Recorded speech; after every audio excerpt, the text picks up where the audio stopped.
네, 스펙트럼에 좀 확대된 게 좀 눈에 띄었던 것 같습니다. 네, LH 사례를 만나봤고요. 다음은 박승원 광명시장님 모시고 광명시 너부대 도시재생 씨앗 사업과 정비 주거 개선 등의 사례를 들어보도록 하겠습니다.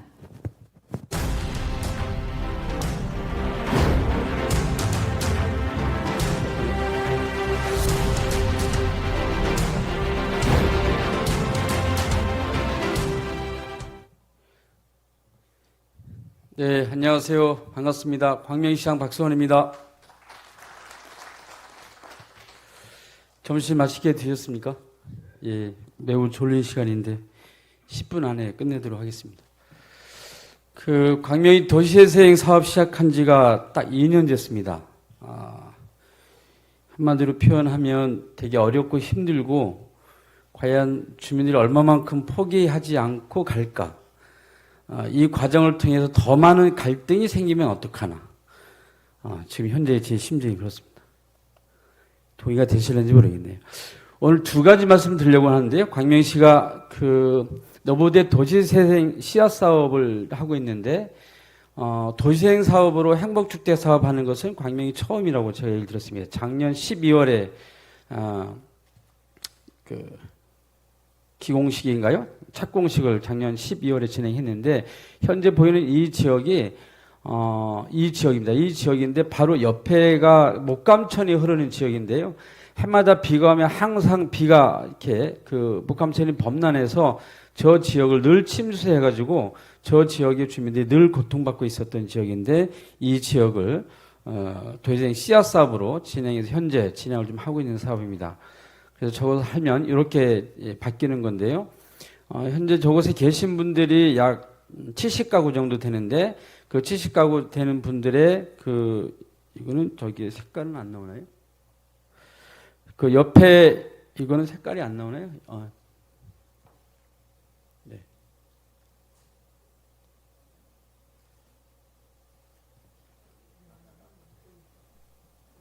이쪽에 끝에 보이는 데 있죠. 저쪽으로 순환주택으로 해서 70호가 이주를 하고 원래 거주하던 쪽에 약 170호를 새로 지어서 신혼주택, 청년주택으로 들어오고요. 거기에 어린이집, 그리고 창업지원센터, 그리고 작은 도서관, 그리고 공공상가 이런 것들이 들어와서 새롭게 바뀌는 그런 내용이 되겠습니다. 과거의 모습과 이후의 모습인데요. 바로 옆에가 아까 그림 보진 않았는데 늘 목감천이 침수하던 그런 지역이었습니다.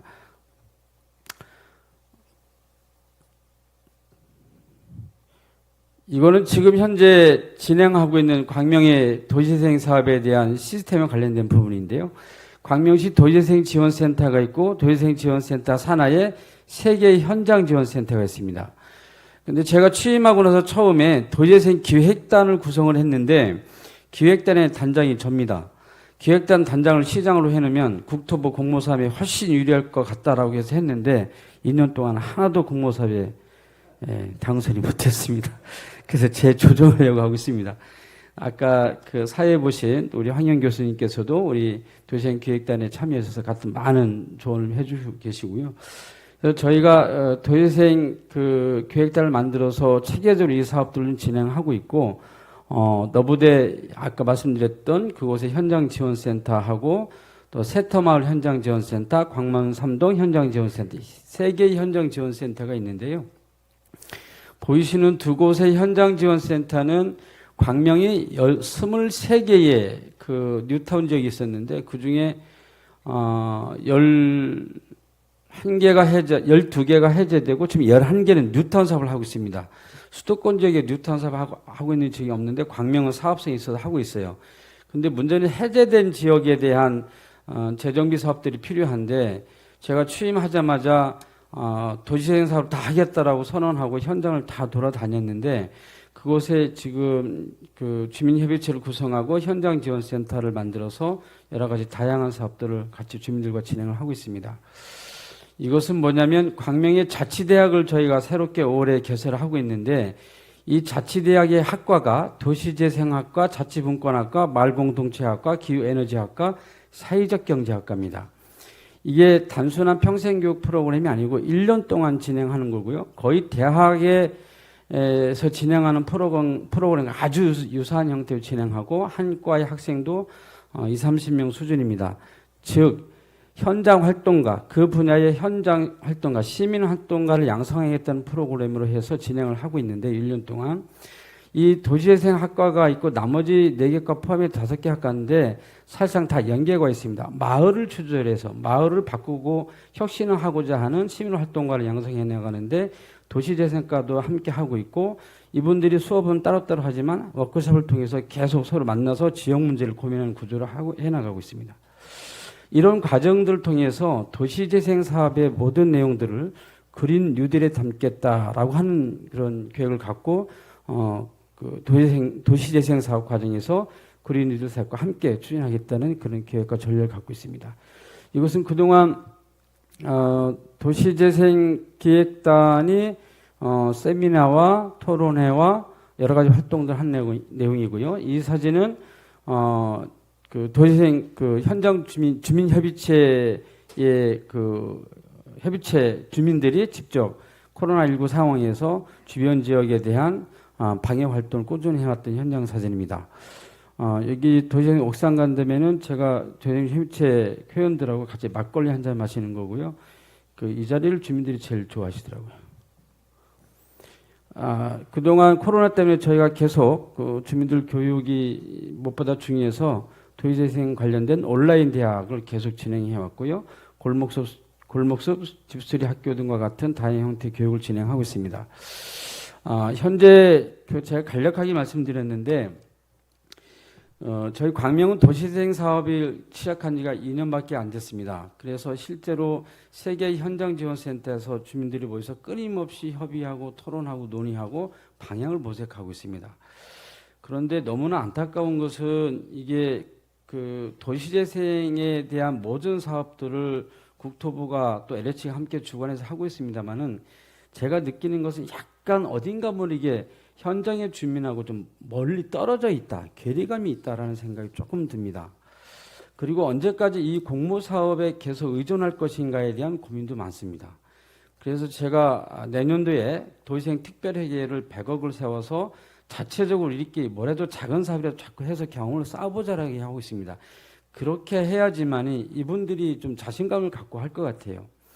말씀하신 여러 가지 공공이 이제 그 도시 재건축이나 그 재개발이나 이 공공에서 참여하는 방식에 대해서 오전에 계속 말씀해 주셨는데 큰 프로젝트를 중앙정부에서 몇 가지 딱딱딱딱 찍어서 가지만 실제로 현장에 있는 그 주민들은 그것을 현재 언제 우리 동네는 언제 그것을 할 것인가 기다리거나 이렇게 할 수밖에 없는 상황이 그 모든 것을 지자체가 다 담보해서 함께 해야 되는데 오전에 황희 교수님이 말씀하셨던 것처럼 주민 조직의 역량을 가지고 도시재생을 전반적으로 끌고 가긴 굉장히 한계가 있다라는 생각들을 여전히 저도 좀 갖고 있습니다.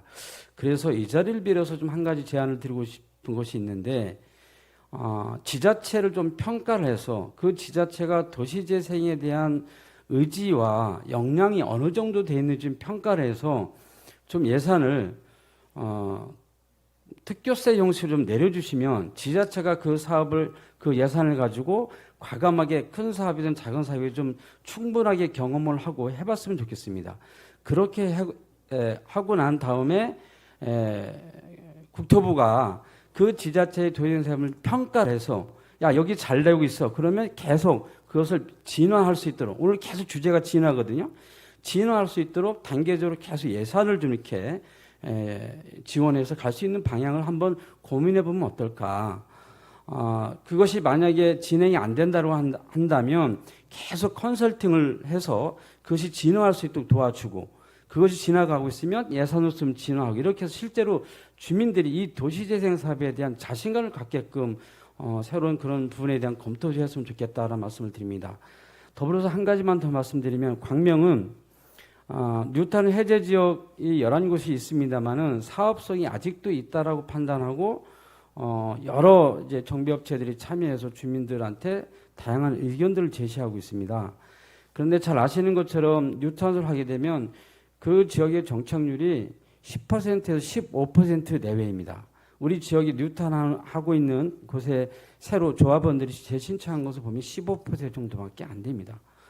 이런 현상들을 봤을 때 정말 도시재생에 대한 근본적인 철학과 방향을 갖고 있다고 한다면 지자체와 좀 더 긴밀한 협조 속에서 지자체가 의지를 갖고 하는 것에 대한 과감한 중앙정부의 지원 시스템을 마련하는 것이 필요하지 않겠는가. 제가 2년 동안 해왔는데 얼마만큼 자신감 있게 이 사업을 추진해 나갈지 조금 저도 두렵습니다. 솔직하게 말씀드립니다. 좀 더 중앙정부와 지방정부가 더 가깝게 지역의 현장 주민들과 더 가깝게 이 사업이 진행될 수 있도록 더 많은 연구와 지원을 대한 고민을 많이 해주실 부탁을 드리겠습니다. 고맙습니다. 네. 광명시의 사례를 함께 이렇게 만나보셨습니다. 무엇보다 이제 지자체와 또 긴밀하게 또 협력을 하는 게 필요하다라고 다시 한번 더 강조해 주셨습니다. 네. 마지막 발표로 최대호 안양